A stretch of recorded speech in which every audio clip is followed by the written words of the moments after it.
Alright guys, good morning. Good morning, good morning sa biyaherong mabunganga at Dexter sa news at lahat ng followers at viewers. Guys, almusal tayo. Kung tutusin, tanghalian na eh. Tanghalian na, ibig sabihin, kakain ka ng tanghalian pero ito pa yung almusal ko. Hindi pa ako nanghalian. Kasi mamaya magtatrabaho ako. Mahirap kumain na busog eh. 2 tinapay para sa almusal at 1 kape sa almusal. Alright. Pero baliktad eh. Sa gabi ako malakas kumain dahil pagod na pagod kami sa gabi. Pagka kasi sa umaga guys, nakakatamad kumain ng marami. Lalo pag nagtatrabaho ka.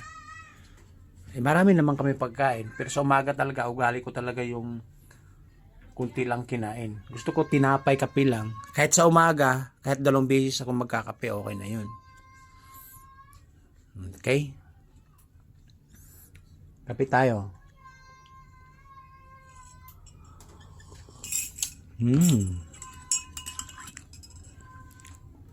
Masarap to.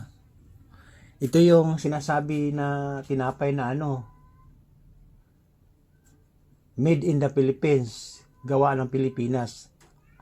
Gawa ng Pilipinong Pinoy na tinatangkilik natin ng mga Pilipino. Alright?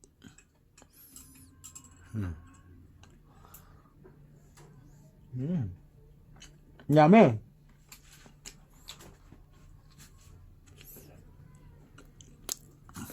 Mga pala guys, tambak na naman. Itik mo. Bukas siguro babiyahe na kami. Tambak na naman yung kalakal namin. Ayun, nakita nyo, wala na kami madadaanan. Puno na naman yung bodega namin. Ayun, punong-puno na yung bodega namin. Tambak na.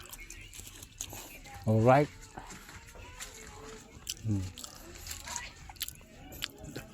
Isang patong pap. Sagad na sa bubong yun. Wala na kami madadaanan. Kaya bukas makalawa ang biyahe namin yun. Alright. Yun, marami kong gawain trabaho sa labas. Nakaantabay yung mga trabaho ko. Naghihintay sa akin yung trabaho. Kasi halos magdamag kami maghapon katrabaho. Madalas kami maghapon katrabaho. Tapos pagka nag-overtime kami, magdamagan. Kaya madalas ang late ang kain namin sa gabi. Late dinner of the people, the Philippines like me. Alright? Again, kape tinapay tayo.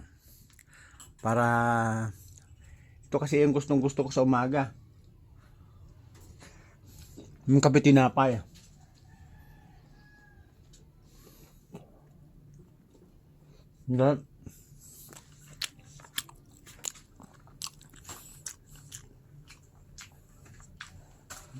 May tinapay nito kagabi pa eh.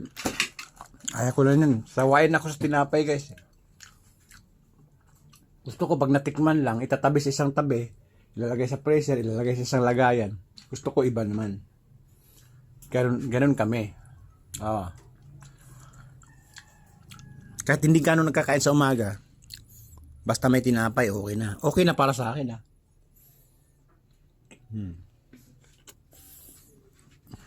Alright.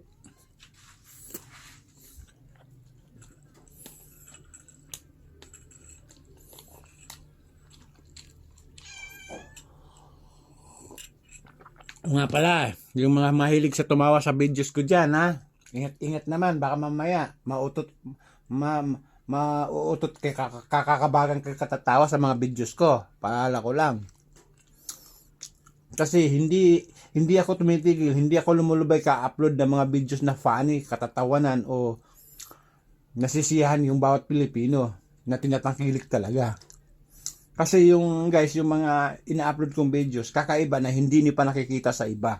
Na hindi pa gumagawa ng videos, mga content creator, vlogger. It's made from me. It's original videos, right? Yung ibang videos ko, sa akin mo lang nakikita yon, hindi mo makikita sa ibang vlogger yon, right? Sa akin lang. Kaya, nanibago kayo. Kaya lang ini-inspire niyo na siguradong tawa ka ng tama. Hagakak ka ng tawa-tawa. Tumatawa always. Pag nakita mo ibang videos ko. Alright, salamat ha. Hanggang dito na lang guys. Babu.